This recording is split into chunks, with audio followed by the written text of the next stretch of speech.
প্রিয় ছাত্রছাত্রী, তিতুমিরের নাম উঠলেই মনে ওঠে বাঁশের কেল্লা।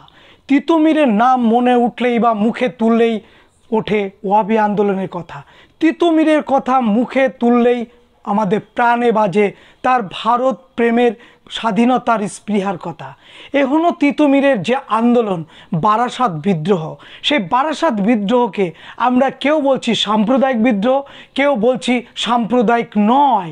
তাহলে এই যে সাম্প্রদায়িক নয় এবং সাম্প্রদায়িক, এটা পক্ষে এবং বিপক্ষের যুক্তি নিয়ে আমাদের আজকের ভিডিও তোমাদের জন্য। দেখো, এই ভিডিওটা গুরুত্বপূর্ণ এবছর 2025-এর মাধ্যমিক পরীক্ষার্থীদের জন্য। প্রতিরোধ ও বিদ্রোহ, বৈশিষ্ট্য বিশ্লেষণ, এই অধ্যায় থেকে এই গুরুত্বপূর্ণ প্রশ্নটা আজকে আমরা তোমাদের সামনে আলোচনা করব। ভারতে ওয়াহাবি আন্দোলনের সূত্রপাত করেন তোমরা জানো, সৈয়দ আব্দুল ওয়াহাবের নাম অনুযায়ী এই ওয়াহাবি আন্দোলন শুরু করেছিলেন সৈয়দ আহমেদ খান। সেই সৈয়দ আহমেদ খান এবং আব্দুল ওয়াহাবের প্রভাবে প্রভাবিত হয়ে এই বাংলাতে যিনি এই ওয়াহাবি আন্দোলন শুরু করেছিলেন তার নাম হচ্ছে এই তিতুমির কাণ্ডের অন্যতম কাণ্ডারি মীর নিসার আলী বা তিতুমির। আরবের ওয়াহাবি আদর্শে প্রভাবিত হয়ে এবং সৈয়দ আহমেদের অনুপ্রেরণায় তিতুমির বাংলার এই বারাসাতকে কেন্দ্র করে, অর্থাৎ বারাসাত থেকে একটু দূরে বাদুড়িয়া থানা, সেই বাদুড়িয়া থানার অন্তর্গত নারকেলবেড়িয়া গ্রামে তিনি এই ওয়াহাবি আন্দোলনের মূল কেন্দ্র শুরু করেছিলেন এবং সেইখানে তিনি তৈরি করেছিলেন বাঁশের কেল্লা। ব্রিটিশ বিরোধী, জমিদার বিরোধী, নীলকর বিরোধী, ধর্ম সংস্কারের জন্য যে আন্দোলন, সেটি আমরা বলবো বারাসাত আন্দোলন বা বারাসাত বিদ্রোহ। তাহলে এক কথায় বারাসাত বিদ্রোহ কাকে বলছি? আরবের ওয়াহাবি আদর্শে প্রভাবিত হয়ে এবং সৈয়দ আহমেদের অনুপ্রেরণায় তিতুমির বাংলায় বারাসাতকে কেন্দ্র করে যে ওয়াহাবি আন্দোলন শুরু করেন তা বারাসাত বিদ্রোহ নামে পরিচিত। বারাসাতের চাওয়াডালি মোড়ে আমরা দেখেছি তার নাম অনুযায়ী বাস স্ট্যান্ডের নাম দেওয়া হচ্ছে তিতুমির বাস স্ট্যান্ড। যাই হোক, তবে এই আন্দোলনের কর্মসূচি এবং আদর্শ এবং প্রকৃতি নিয়ে আমরা দেখব ঐতিহাসিকদের মধ্যে বিতর্ক আছে, যা আজও এই বিতর্ক যে স্তব্ধ হয়ে গিয়েছে, যে এই বিতর্ক শেষ হয়ে গিয়েছে তা কিন্তু নয়। আসি মূল আলোচনাতে। এবার দেখো, আমি বোর্ডে লিখেছি যে বারাসাত বিদ্রোহের প্রকৃতিতে দুটো বিষয়, একটা হচ্ছে সাম্প্রদায়িক বলার পক্ষে যুক্তি, আর একটা হচ্ছে সাম্প্রদায়িক বলার বিপক্ষে যুক্তি। সাম্প্রদায়িক কারা বলছেন? ডক্টর রমেশচন্দ্র মজুমদার, কুমুদনাথ মল্লিক, অভিজিৎ দত্ত এবং তার জীবনীকার, অর্থাৎ তিতুমিরের জীবনীকার, তিতুমিরের যে জীবনীকার তিনি হচ্ছেন বিহারীলাল সরকার। তিনিও কিন্তু সাম্প্রদায়িকের দিকেই মত পোষণ করছেন, এটা কিন্তু দেখতে হবে। এবার আসি কে কি বলেছে, এইগুলো লিখলেই কিন্তু আমাদের উত্তরটা কমপ্লিট। যে সাম্প্রদায়িক কারা বলেছে, কি তাদের বক্তব্য, এটা লিখব। যদি সাম্প্রদায়িক না হয় তাহলে কারা বলেছে সাম্প্রদায়িক নয়? উইলিয়াম হান্টার, ডক্টর বিনয় ভূষণ চৌধুরী, ডক্টর কুয়েমউদ্দিন আহমেদ এবং অধ্যাপক রণজিৎ গুহ, এরাও কিন্তু বলেছে এটা সাম্প্রদায়িক নয়। তাহলে তাদের মতামতটা তুলে আসলেই আমার উত্তর কিন্তু কমপ্লিট। ক্লিয়ার? এবারে আসি সাম্প্রদায়িক বলার পক্ষে যিনি প্রথমে বলেছেন আমাদের ঐতিহাসিক রমেশচন্দ্র মজুমদার। তিনি কি বলছেন? বলছেন তিতুমিরের এই আন্দোলনে বহু হিন্দু সামিল হলেও তা কখনোই সাম্প্রদায়িকতা মুক্ত জাতীয় আন্দোলনের চরিত্র লাভ করেনি।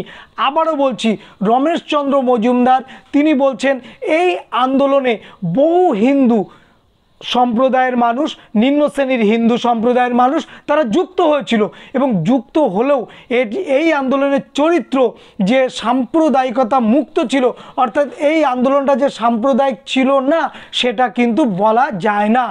কারণ হিন্দু মুসলমানের সমান অধিকার প্রতিষ্ঠা করার পক্ষে এই তিতুমির কিন্তু সামিল হননি, বা এই যে সাম্যবাদী ব্যবস্থাপনা, অর্থাৎ হিন্দুদের সাথে সাথে মুসলমানদের অধিকার প্রতিষ্ঠা হবে, সেই জায়গায় কিন্তু তিতুমির আসতে পারেননি বলে তিনি মনে করেছেন ডক্টর রমেশচন্দ্র মজুমদার। তাই তিনি বলছেন এটা সাম্প্রদায়িক।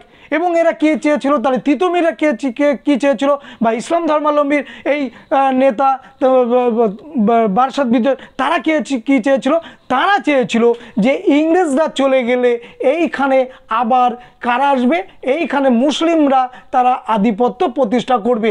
তাহলে এই যদি তার ইচ্ছা থাকে, এই যদি তার লক্ষ্য থাকে, এই যদি তার চারিত্রিক ভেতরের ভাবনা থাকে, তাহলে কিন্তু এটা সেই অর্থে সাম্প্রদায়িক। আবারও বলছি, রমেশচন্দ্র মজুমদার পরিষ্কার কথা বলেছেন যে তিতুমিরের যে ওয়াবি আন্দোলন, সেই আন্দোলনে অনেক হিন্দুরা কিন্তু এখানে সামিল হয়েছে, কিন্তু হিন্দুরা সামিল হলে কী হবে, এই আন্দোলন জাতীয় চরিত্র লাভ করতে পারেনি বা সাম্প্রদায়িকতা মুক্ত চরিত্র লাভ করতে পারেনি। কারণ হচ্ছে এই ওয়াবি আন্দোলনের নেতৃত্ব তারা নাকি চেয়েছিল যে ইংরেজরা ভারতবর্ষে থেকে চলে গেলে মুসলিম শাসন আবার ভারতবর্ষে শুরু হবে। তাহলে তাই যদি হয়, তাহলে হিন্দুদের সাথে যৌথ এই আন্দোলনে কোনো সমান অধিকারবাদের নীতি প্রতিষ্ঠা হয়নি, তাই এটাকে বলছে এরা সাম্প্রদায়িক। ক্লিয়ার? দ্বিতীয়, কুমুদনাথ মল্লিক কি বলছেন, তিনি নদিয়া কাহিনী, কুমুদনাথ মল্লিকের হচ্ছে লেখা নদিয়া কাহিনী, সেই নদিয়া কাহিনীতে আমরা কুমুদনাথ মল্লিক কি বলছেন, কুমুদনাথ বলছেন বারাসাতে বিদ্রোহ কিন্তু ধর্ম উন্মাদ কিছু মুসলমানদের কাণ্ড। কুমুদনাথ মল্লিক নদিয়া কাহিনীতে তিনি বলছেন বারাসাত বিদ্রোহ ছিল একদল ধর্ম উন্মাদ মুসলমানদের কাণ্ড, যেটা বাংলাদেশে এখন চলছে। ধর্ম উন্মাদনার ব্যবস্থাপনার মধ্য দিয়ে বাংলাদেশ এখন পরিচালিত হচ্ছে, এটা কিন্তু অস্বীকার করার কোনো জায়গা নেই। আমি আমার এই ইউটিউব চ্যানেলেও এটা আমি বলতে বাধ্য হচ্ছি যে একটা শ্রেণীর মানুষ যারা ধর্মের পোশাক পরে তারা এই উন্মাদনা খেলায় সামিল হচ্ছেন, এটা ঠিক নয়। যে হিন্দু মুসলমানের ভ্রাতৃত্ববোধ, যে হিন্দু মুসলমানের ত্যাগ তিতিক্ষা বাংলাদেশের ইতিহাসে এখনও জলজল করছে, সেটাকে বানচাল করে দিয়ে শুধুমাত্র একটা সম্প্রদায় বা একটা ধর্মকে কেন্দ্র করে একটা দেশ পরিচালিত হবে, একটা দেশের নীতি নির্ধারণ হবে, এটা কিন্তু হতে পারে না। তাই যদিও হয়, তাহলে এই পৃথিবীতে কোনো সংখ্যালঘু সম্প্রদায় পৃথিবীতে তাদের অস্তিত্ব বিপন্ন হয়ে যাবে, তাই না? সুতরাং এই খেলাটা ঠিক নয়। যাই হোক, কথা প্রসঙ্গে বললাম, কিন্তু এইগুলোর বিপক্ষে কিন্তু আমরা চাই সমান অধিকার প্রতিষ্ঠা হিন্দু এবং মুসলমান প্রত্যেকটা দেশের ক্ষেত্রে। তো যাই হোক, এইখানে তিতুমিরও কিন্তু কুমুদনাথ মল্লিকও কিন্তু ওই কথা বলেছে যে ধর্ম উন্মাদ মুসলমানদের কাজ। এবারে আসি অভিজিৎ দত্ত, তিনিও বলেছেন সাম্প্রদায়িক। তিনি কি বলছেন, যে তিতুমিরের আন্দোলন ছিল অন্ধ মুসলিম ভক্ত।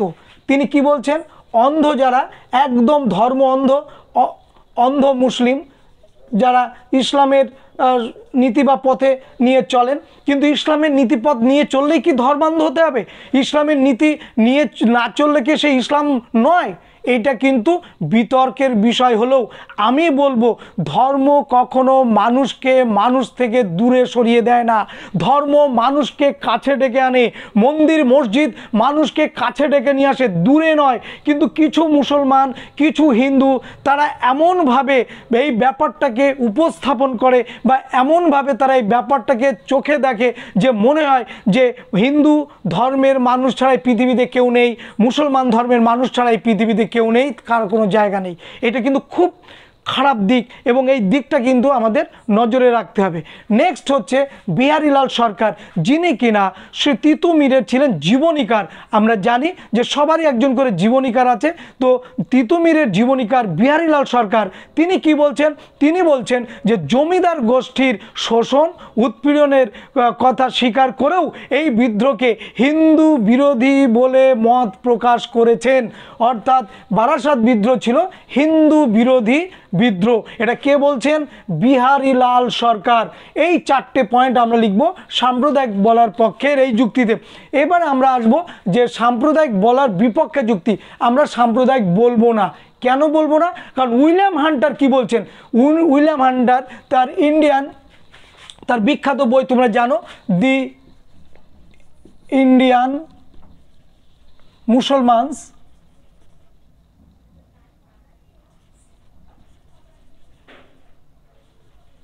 এই গ্রন্থে ইন্ডিয়ান মুসলমান গ্রন্থে তিনি বারাসাত বিদ্রোহকে জমিদার গোষ্ঠীর বিরুদ্ধে হিন্দু মুসলমান কৃষকদের গণ অভ্যুত্থান বলছেন। কাদের বিরুদ্ধে গণ অভ্যুত্থান বলছেন? হিন্দু এবং মুসলিম কৃষকদের, এটা একটা গণ অভ্যুত্থান। কাদের বিরুদ্ধে? জমিদারদের বিরুদ্ধে। পরবর্তীকালে এটা কিন্তু আমরা দেখব নীলকর বিরোধী আন্দোলন, এটা আমরা দেখব ব্রিটিশ বিরোধী আন্দোলন, সেই দিকে কিন্তু পরিচালিত হবে। দেখো ভারতে কিছু কিছু আন্দোলন হয়েছিল ধর্মকেন্দ্রিক, প্রথমে শুরু হয়েছিল, পরবর্তীকালে কিন্তু চরিত্র পাল্টে যায়। কোন দিকে চলে যায়? নীলকর বিরোধী আন্দোলন, জমিদার বিরোধী আন্দোলন, ব্রিটিশ বিরোধী আন্দোলন, চরিত্র নষ্ট হয়ে গিয়েছিল, মূল চরিত্রে কিন্তু থাকেনি। তেমনই থাকেনি বারাসাতের এই ওয়াবি আন্দোলন, তেমনই থাকেনি কিন্তু ফরাজি আন্দোলন। ফরাজি আন্দোলন শুরু হয়েছিল কীভাবে? আমরা জানি হাজী শরীয়তুল্লাহ শুরু করেছিলেন 1820 সালে এই বাংলাদেশে। কি নিয়ে? যে ইসলাম ধর্মের শুদ্ধিকরণ। কিন্তু পরবর্তীকালে আমরা কি দেখব মাঝখানে? যে তার পুত্র দুদু মিয়া বা মোহাম্মদ মুহসিন ব্রিটিশ বিরোধী আন্দোলনে কিন্তু পরিচালিত হয়েছিল, এবং তার পুত্র নোয়া মিয়া অবশ্য পরবর্তীকালে আবার সেই চরিত্রটা চেঞ্জ করে সেটা ইসলাম ধর্মের সংস্কারের আন্দোলনের মধ্যে পরিবেশিত হয়েছিল। সুতরাং এইখানে কিন্তু আমরা দেখব যে সমস্ত বা কিছু কিছু আন্দোলন প্রথমত যেভাবে শুরু হয়েছিল, যে লক্ষ্য নিয়ে শুরু হয়েছিল, সেই লক্ষ্য থেকে তাদের বিচ্যুতি ঘটে অন্যদিকে কিন্তু আন্দোলন পরিচালিত হয়েছিল। তো যাই হোক, এইখানে আমরা দেখব তার মতে ছিল ধর্মীয় মোড়কে একটি সামাজিক এবং অর্থনৈতিক আন্দোলন। কে বলছে? William Hunter. সামাজিক এবং অর্থনৈতিক আন্দোলন বলছেন উইলিয়াম হান্টার, যে এটা মুসলমান এবং হিন্দু সম্প্রদায়ের আন্দোলনটা শুরু করলো, পরবর্তীকালে কিন্তু এটা সামাজিক এবং অর্থনৈতিক আন্দোলনে পরিচালিত হয়। এবারে চলে আসে ডক্টর বিনয় ভূষণ চৌধুরী। তিনি কি বলছেন? বিনয় ভূষণ চৌধুরীর মতে তিতুমিরের এই বিদ্রোহ ছিল জমিদার বিরোধী বিদ্রোহ। জমিদার, সেই জমিদার হিন্দু হতে পারে, সেই জমিদার মুসলমান হতে পারে, জমিদার বিরোধী। যে যুগে অধিকাংশ জমিদার ছিল কিন্তু হিন্দু সম্প্রদায়, এটা কিন্তু মানলে না মানার কোনো কারণ নেই, অস্বীকার কোনো কারণ নেই। যে ওই আমলে সব থেকে বেশি জমিদার ছিল কিন্তু হিন্দু, তাই এই বিদ্রোহকে অনেকে হিন্দু বিরোধী বিদ্রোহ বলে মনে করলেও তা কিন্তু মুসলিম জমিদার, ধনী মুসলিম, অভিজাত মুসলিমদের কিন্তু এই বিদ্রোহীরা কিন্তু ছেড়ে কথা তিতুমিরের এই বিদ্রোহের নেতৃত্ব বা কৃষকরা বা প্রজারা কিন্তু ছেড়ে কথা বলেনি, এবং কৃষকরাও কিন্তু হিন্দু ধর্মের অনেক মানুষ এই বিদ্রোহ কিন্তু সামিল হয়েছিল। সুতরাং জমিদার হিন্দু আছে মানে হিন্দুদের বিরুদ্ধে এই আন্দোলন পরিচালিত হয়েছিল এটা বলা যায় না, কারণ অনেক জমিদার মুসলমানও ছিল, অনেক অভিজাত মুসলমান ছিল, অনেক বনেদি ধনী জমিদার ছিল, তারাও কিন্তু মুসলিম। সুতরাং সেই মুসলিমদের বিরুদ্ধেও কিন্তু এই আন্দোলন পরিচালিত হয়েছিল। তাই এইখানে বিনয় ভূষণ চৌধুরী বলছেন যে এটাকে সাম্প্রদায়িক না বলাই শ্রেয়। ডক্টর কুয়েমউদ্দিন আহমেদ তিনি কি বলছেন? তার মতে এই বিদ্রোহ সাম্প্রদায়িকতার কোনো ভূমিকা নেই। কে বলছেন? কুয়েমউদ্দিন আহমেদ। কেন বলছেন তিনি? তিনি বলছেন যে হিন্দু মুসলমান একত্রে যেহেতু অংশগ্রহণ করেছিল, তাই আন্দোলনকারীদের লক্ষ্য ছিল ভারত থেকে ব্রিটিশ শাসনকে নস্যাৎ করা বা ব্রিটিশ শাসনকে ধ্বংস করা। এবং এই ব্রিটিশ শাসনকে ধ্বংস করতে গিয়ে আমরা দেখব যে হিন্দু এবং মুসলমান যৌথভাবে এই আন্দোলনে সামিল হয়েছিল। তাই এর মতে অর্থাৎ কুয়েমউদ্দিনের মতে যে এই আন্দোলনটা কিন্তু সাম্প্রদায়িক বলা যাবে না। এবার অধ্যাপক রণজিৎ গুহ কী বলছেন? ওয়াবি আন্দোলনকে নিম্নবর্গের মানুষের মর্যাদা রক্ষার রাজনৈতিক লড়াই হিসাবে তিনি দেখছেন। অধ্যাপক রণজিৎ গুহ, যিনি আমরা জানি যে সাবঅল্টার্ন অর্থাৎ নিম্নবর্গের ইতিহাস চর্চার তিনি অন্যতম জনক, তিনি কিন্তু এই কথা বলছেন। কি বলছেন তিনি? যে মর্যাদা রক্ষা। কাদের মর্যাদা রক্ষা? নিম্ন শ্রেণীর মানুষ। সেই নিম্ন শ্রেণীর মানুষ কারা? তারা হিন্দু আছে, সেখানে মুসলমানও আছে, তাই তো?